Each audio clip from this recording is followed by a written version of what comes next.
This is the Lesbian Historic Motif Podcast, brought to you by Heather Rose Jones. The show looks at lesbian and sapphic themes in history and literature, and historical fiction with queer female characters, including fantastic versions of the past. We present research, interviews, news of the field, book listings, and original historical fiction for your enjoyment. For even more historic research, check out our blog.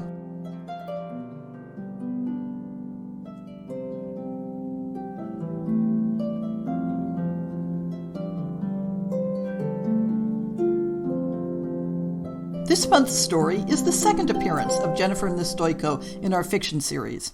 She sold us a story in 2018 for the first year of the fiction series, and now returns with our final story of 2020. There's one more story that I bought this past January, but it will air as the first story of the 2021 season. I hope you're all thinking about submitting stories in January for next year. When I decided to buy Give Us This Day, I knew exactly when I was going to schedule it, because having Halloween fall on a podcast day cried out for a ghost story. As it happens, I had two ghost stories to choose from, but this one, set in medieval Brittany, felt like it fit the day more closely. Jennifer Nestojko is a writer and poet who lives in Central California. She is a part-time medievalist as well as a high school and college teacher. While writing a paper for fun on the undead in medieval literature, she encountered this story about a revenant baker, and it has been lurking in her mind over the last few years, asking to be retold anew. I should also note that Jennifer is a longtime friend of mine, though that didn't give her any leg up in selling me a story. If you've read my novel, Flood Tide, you might notice that the book is dedicated to her. I'm proud to be able to narrate this story about loss, a baker who doesn't know when to quit, and the discovery of new possibilities in life. This recording is released under a Creative Commons Attribution, Non-Commercial, No Derivatives 4.0 International Public License. You may share it in the full original form, but you may not sell it, you may not transcribe it, and you may not adapt it. Give Us This Day by Jennifer Nestojko, narrated by Heather Rose Jones. A sudden pounding on the door woke Mari out of her daze. She stared for a moment at her hands. They had continued kneading the dough while her thoughts had wandered. The knocking came again, and her heart started its own pounding. Who could it be? The church had already tolled matins, and most good townsfolk were sleeping. The door flew open, and Mari grabbed her rolling pin in one hand, clumps of dough falling to the ground. Her husband strode in, going straight to the second table, the one where he had always worked until just 2 nights before, and began mixing ingredients. Mari's rolling pin fell as she gaped in shock. His hands moved in practiced motions as he began to knead, but they were clumsy, and she noted that they were caked with the dark clay that lay deeper beneath the soil. He was a large man, her husband, and older than her by a good 2 decades. His graying hair was cut short, but it was unkempt, though the last time she had seen him, it had been carefully combed. She had done the combing herself. His beard, which was black with graying streaks, had bits of dirt in it, and the sight of clumps falling into the dough brought her out of her shock. Per would never in his life have been so careless with his baking. But they had laid him in his grave yesterday morning. He took no notice of her as he went about his craft, and after a few moments of staring, Mari went about her own work, not knowing what else to do. What if this was a demon that had taken possession of Per's body? She had heard tell of a corpse that had accosted a woman at her prayers, but it was a demon inhabiting a dead man's body, and the woman's prayers had turned the demon away. That and the cross she had hit him with. The bakery had no such heavy crosses, and the rolling pin seemed a poor weapon. Despite burying her husband, Mari knew she had to keep the making of bread going. That was why she had been up and working so soon after the funeral. The town needed its bread. She needed to eat. She took comfort in the practiced moves of kneading and shaping dough. After all, she came from a family of bakers. It was what had made the match to Per so fitting. After carefully laying aside the next loaf, ready for firing, Mari reflected that she was grateful she had not gone giddy or fainted. After all, the bread Per was making could not be eaten, and Mari shuddered to think of it.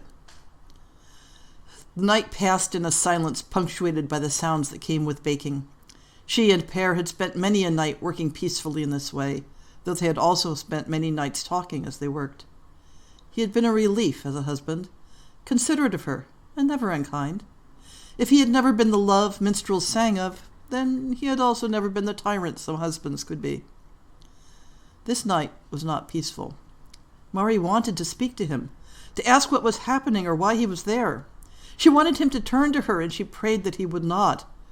She herself had sewn his eyes shut, had prepared his body after his heart had failed him in the middle of the baking that had been his work, his life. The night of his death had seemed endless, filled with sorrow and worry. Mari reflected wryly to herself that it now seemed swift as a rushing stream compared to this one. She strained to see a glimmer of light through the window, hoping that the coming of dawn would send this corpse back to its grave. Even though she was straining for the sound, the crowing of Cataline's rooster made her jump. Père immediately dropped the loaves he was taking from the oven, yanked open the door, and shambled out into the now waning night. Mari watched him go, then sank to the floor, holding her head in her floury hands. She did not know how long it was before she heard the sound of irregular footsteps, and then felt warm arms about her. Cataline's voice whispered soothingly at her, but Mari couldn't process what she was saying. She kept seeing Pére's shambling figure working the dough with those dreadful clay-soiled hands. Grave dirt! She shuddered, her body shaking repeatedly. "Drink this," Cataline said, gently lifting Mari's face and handing her a flask. The taste of the miller's peach brandy startled her back to herself. The miller was not fond of subtler drink. Mari looked around, almost surprised to see that not much time had passed. She could smell her loaves baking, and there was no hint of burn yet. "There now," said Cataline, smiling at her. "That always wakes me up of a morning. Now, he makes it strong for a reason." She stood up, using the table's sturdy edge to lift herself. Mari missed the warmth of her touch. It was Cataline who had comforted her after Pére's death, and who had sat vigil with her that long night. "You don't need to talk, if you like. I saw who left your door this morning." Mari stood slowly, brushing her hands against her apron as she got up. "And just what did you see?" Cataline snorted. "It wasn't young Powell the minstrel." She looked directly at Mari, and there was fear in her glance. "I saw Père, sure as I breathe now, and he no longer does. Why is he walking?" Mari looked at the ruined loaves on the floor and the clods and smears of soil marring the countertop of Pére's workspace. She shook her head. None of this seemed real, but neither had the funeral of the previous morning. "I think," she said softly, "I think he doesn't know when to stop working." "No," said Cataline, "I don't think he does at that." She sighed. "It is just like the man, too." Cataline helped Mari set the kitchen to rights, though Mari took the loaves from the oven when they were ready. She saw how much the miller's daughter was leaning on her crutch, for the morning was damp and mist-shrouded, but she said no word as Cataline swept and cleaned the tables. She felt protective at times of Cataline, though that wasn't quite the correct feeling. Cataline was more than capable. Mari had found herself watching for her new friend more and more over the last 3 years, studying her movements, the way she held her head or limped across the floor. She was fascinated by her laugh, and Cataline was working hard this morning to laugh and make merry, trying to distract Mari from the night's fears. The kitchen was ready well ahead of the time for the Lord's workers to come for their daily baking, as was the law, and Mari was ready to set up shop for the morning, selling what untainted loaves she had. Of course, Anna, the blacksmith's wife, came in during her daily rounds. She looked carefully at each loaf, shifting her babe slightly and rocking her hips gently, soothing the child almost reflexively. "Now who," said Anna, "did the baking of these?" "Why, I did, of course," said Mari indignantly. "Who else?" "By your Savior, you swear that this is true?" she asked, giving Mari a hard look. Mari gave her a hard look back. "On my faith and hope of heaven," she replied, and Anna's eyes softened. She nodded. "That's all right, then. I'll take my daily bread," she told her. "Late last night, this little one was fussing. It is the time for new teeth. And who did I see but the baker walking right past my window? I could not sleep then myself, even after the babe was soothed. I saw Père return, with flour mixed in with the clay on his hands." She clicked her tongue against her teeth. "Everyone knows the dead bring plague and disease when they walk. Their sins infect all others." "I didn't know Père had all that many sins on his head," Mari said dryly. "He rarely left the bakery or shop." "Well," Anna began, and then shrugged. "He was a good man and a hard worker. He never did make time for much else. Festivals saw him working double the time and never resting. Perhaps you are right, and it's not sin that brings him back from the grave. She put the bread into her basket, but lingered. Anna always liked a bit of gossip, and Per's death had been the biggest news since fall. At least, it had been until last night. "Shall you keep on as bakester, then?" she asked. Mari winced. "I haven't," she began, then her throat closed, and no further words came, her eyes pricked with tears. "Shh, shh," said Anna soothingly. Her hips rocked a deeper rhythm, as if she were jiggling Mari instead of the infant. "I spoke too soon. You should stay, though. Get young Katalin to help you with the bread." Mari nodded and was grateful when the woman went on her way. Still, she felt some amusement. Anna was fond of matchmaking, but with no youngsters mooning around at the moment, she seemed to be branching out. Katalin came into the shop from the kitchen door, leaned her crutch against the wall, and sat on the stool Per had made for her. "Anna is up to her old tricks, it seems," she said with laughter in her eyes. "At least she will pass the word that the bread is not diseased," Mari told her. "It's not so bad an idea," Katalin began after a townsman had stopped in. He, blessedly, had no questions about the dead and just wanted food for his table. "What idea?" Mari asked, her thoughts elsewhere. "Having me work with you," she answered. "I grew up underfoot, what with me being neighbors and the miller's daughter and all. Per taught me. Especially after my accident at the mill, he gave me something to do. He was rather like an uncle to me." "Me too," said Mari, and then she reddened. "I mean, he was a good husband, but he was 20 years older, and, well," she shrugged. "He was always busy," Katalin finished for her. "Don't worry, Mari, I know. When Malo, the other baker, as you know, died, Per was lonely, and Anna told him to marry a daughter of the guild, get him a wife and a bakester in one. Still, Per was set in his ways." "He was kind, always," said Mari softly. "I enjoyed his company, especially when working. He seemed most alive then." "Except for last night," Katalin responded impishly. Mari surprised herself by laughing in response, but Katalin did that to her. She then felt a chill. The day was passing. Would the night bring her husband back to the bakery? Alan, the blacksmith, stopped by before Mari closed up the shop. He was a big man, but gentle. There was concern in his eyes when he looked at her. "I wanted to tell you," he began, looking about to make sure no one was lingering, "that my lad, John, you know, the eldest, and I went to the grave. We had the sexton come and help, and we dug Per's casket up." He paused for a moment, taking a deep breath before continuing. "His shoes, the ones he went to the grave with, they had been clean?" "Of course," replied Mari. "I cleaned them myself. I laid out all his things proper." "Yes," Alan said. "I thought as much. Mari girl, they were caked in mud. His shirt was all over mud and flour, as were his hands. He walked last night. That he did." Mari stood still. The morning's fog had burned away with the bright springtime sun, and she was half convinced that last night had been a strange dream. She was still partly sure that this last few days were some strange sort of dream, like one that court poets would write and later wandering storytellers would recount, where the dreamer toured hell, or the dead visited their loved ones or despised ones. Looking at Alan, she knew that she was awake and not dreaming, and that night would come again all too soon.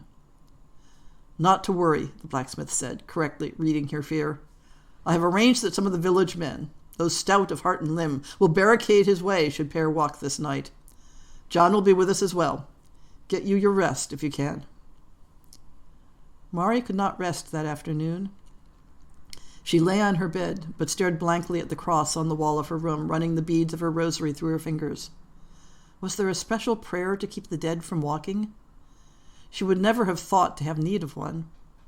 She remembered the thump of a dead man's hands kneading dough, and her heart beat faster in fear. Then she realized she was actually hearing thumps coming up the stairs, and for a moment her blood turned ice. But then a familiar voice called out, "It's only me, Mari." Katalin. She rarely climbed stairs, but she had her own careful method of getting up them when needed. She came into the room, leaning on her crutch. Mari drank in the sight of her, with her soft brown hair slightly mussed, as always, and a slight flush on her cheeks.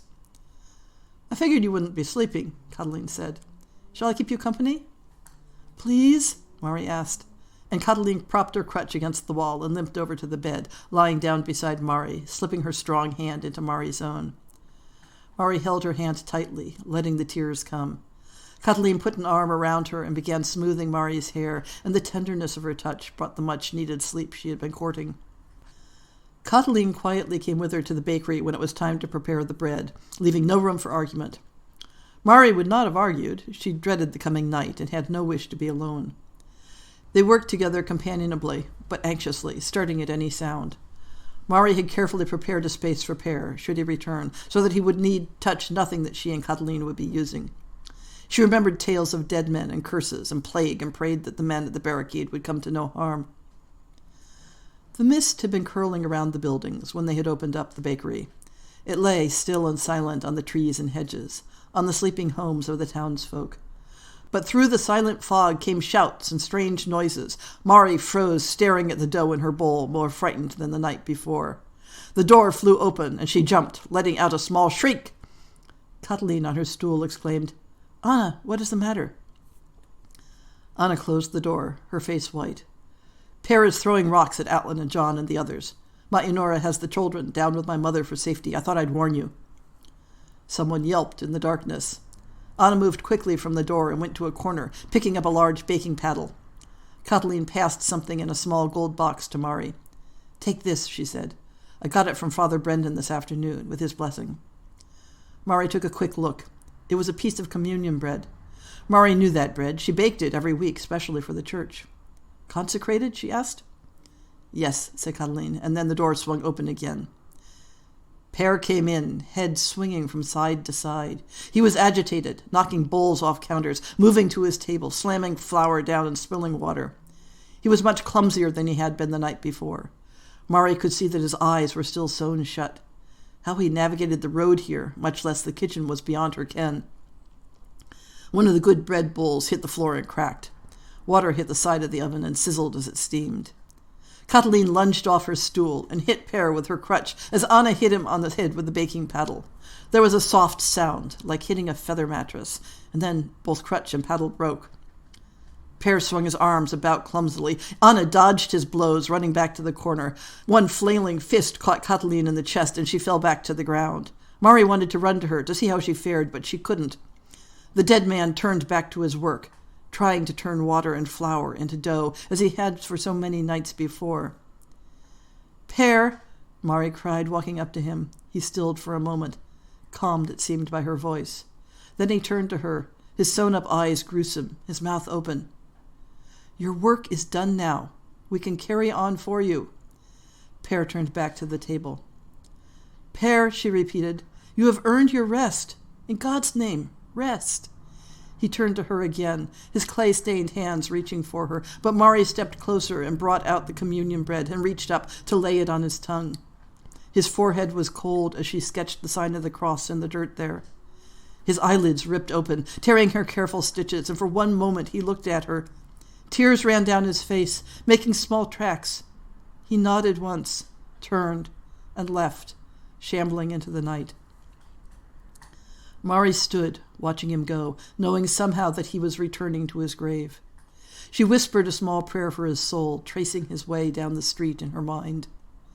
When she was certain that he was gone, she then went to where Katalin had fallen. Katalin was sitting up, looking a bit dazed, but unhurt. Mari threw her arms about her friend, and Katalin relaxed into her embrace. Anna was leaning against a wall, and she straightened slowly. "Well," she said, "that's a thing." She caught her breath, moving her hand down to her ribs. "I think I strained something there, but that was quick thinking, the both of you." She looked down at the two on the floor. "I did say you'd make good partners. Think on it." She limped toward the door. "That was my John, I reckon, earlier. I know that yelp from when he was younger. I should check on the rest of the menfolk. They always need looking after." Mari lifted her head from Katalin's shoulder. "Thank you for your aid tonight. You are a brave woman." Anna shrugged. "I think the poor man will rest now. And now so can we. Peace to you and to your home." Mari watched her disappear into the night and then turned back to Katalin. "Are you hurt? He didn't injure you, did he?" Katalin shook her head and then took Mari's face in her hands. She leaned in and then kissed her, softly at first and then more deeply. Mari found herself kissing her back, holding her closely, feeling that this was what she'd been watching for these past 3 years. She thought of her husband with a pang and pulled back, gasping. Is this right?" She did not want to walk with dead feet through her own streets after her death. Catiline seemed to understand. Yes, she said soothingly. Pere is at rest. This harms him not one bit. How do you know? Mari protested. Perhaps this will set him to walking again. Tell me true, Mari. Would this set Pere to walking? Was he burning in his passion for you? Mari's lips twitched. Well, no. I believe he will rest now. Catiline stroked her hair. I've been wanting to do this for a long time. Her eyes were soft, vulnerable. Anna did say we'd make a good pair. She was talking about the bakery, Mari protested. Catiline looked mischievous. That as well, I suspect, but Anna is a hopeless matchmaker. Mari stared at her. Had Anna meant that? She was a respectable matron, mother of 5, town gossip. Did she think Mari would want to be kissing Catiline like this? Mari found herself leaning in, initiating the kiss this time. That wandering storyteller would never have added this onto her strange dream poem. She was sure of that.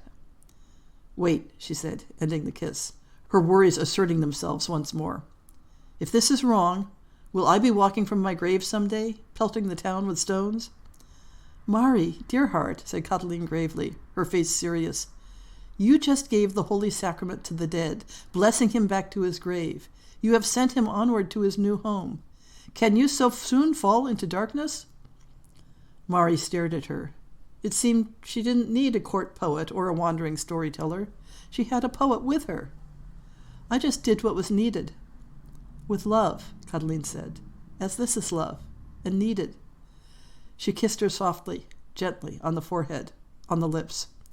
They held each other for a long moment, Mari feeling a sense of wonder. She let go of Catiline finally, got up, and took one of the new loaves, one that had been finished before the upheavals of the night. She knelt before Catiline, broke the bread with her hands, and gave Catiline a piece, quietly taking a piece for herself. They each ate their morsel, this small act, a promise and prayer. Mari then gently helped Catiline to her feet, Catiline leaning against her. This may require an adjustment for you, Catiline began somberly, in a different tone from her serious one before. There was laughter lurking beneath her seeming sternness. Mari thought about what adjustments would need to be made. It was not unheard of that 2 women, one a widow, one a cripple, would share bed and board. No one need worry about anything else, especially if Anna acted as protector. I think I can become used to more of your company, she said lightly. Catiline laughed, limping heavily. Will you mind moving the bedroom to the ground floor, though?